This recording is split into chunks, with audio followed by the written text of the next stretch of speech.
Rais wa Marekani Donald Trump anaamini kwamba kupigwa risasi kwa askari wawili wa walinzi wa kitaifa huko Washington DC karibia na ikulu ilikuwa ni kitendo cha kigaidi na kwamba magaidi walitaka kuiteka ikulu, jambo ambalo lisingewezekana. Rais Trump alilaani kupigwa risasi kwa askari wawili wa walinzi wa kitaifa huko Washington DC, akisema kwamba kitendo hicho ni kitendo cha kigaidi na uhalifu dhidi ya ubinadamu. Alisema shambulizi hilo lilifanyika hatua chache kutoka ikulu ya White House na kuwalenga wanachama wa walinzi wa kitaifa wa West Virginia. Shambulio hili la kutisha lilikuwa kitendo cha uovu na chuki na kitendo cha ugaidi. Lilikuwa ni uhalifu dhidi ya taifa letu zima. Ilikuwa uhalifu dhidi ya ubinadamu, Trump alisema katika hotuba yake kwa taifa.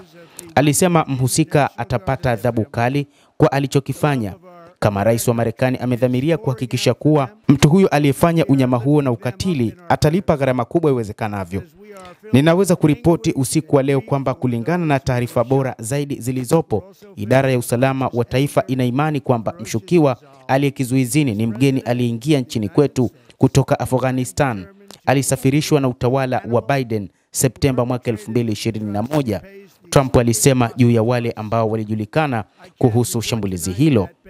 Hata hivyo, rais huyo wa Marekani amemtupia lawama Biden, akiamini kwamba hii ni mipango ya rais Joe Biden ya kutaka kueneza ugaidi katika taifa hilo la Marekani chini ya utawala wake, huku akisema kwamba hataruhusu aina ya mashambulizi hayo kutokea mara kwa mara. Polisi walisema mshukiwa mmoja aliwafyatulia risasi walinzi wawili mnamo Jumatano alasiri kabla ya kuzingirwa na kukamatwa na walinzi wengine wa kitaifa waliokuwa karibu, ambao walikuwa wamesikia milio ya risasi. Hata hivyo, Donald Trump, rais wa Marekani, amewahakikishia wa Marekani kwamba aina yoyote ya ujambazi na ugaidi ndani ya Marekani hautafanikiwa na ulinzi upo imara kwa ajili ya kuhakikisha hali inakuwa sawa. Lazima sasa tuchunguze upya kila raia wa kigeni ambaye ameingia nchini mwetu kutoka Afghanistan chini ya rais wa zamani Joe Biden, Trump alisema katika hotuba yake ya moja kwa moja mnamo siku ya Jumatano. Haijulikani ni silaha gani ambazo zilitumika katika mashambulizi hayo, wala nia haikubainika wazi mara moja.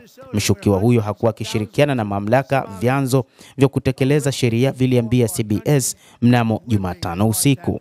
Endelea kutufuatilia mtazamaji, lakini usisahau kulike, kucomment na kusubscribe channel yetu hii, na tutaendelea kukujuza ni nini ambacho kinaendelea katika sakata hilo la kushambuliwa kwa askari wawili karibia kabisa na ikulu, huku rais wa Marekani Donald Trump akisema huu ni ugaidi katika utawala wake ambao pia umechochewa na rais wa zamani bwana Joe Biden.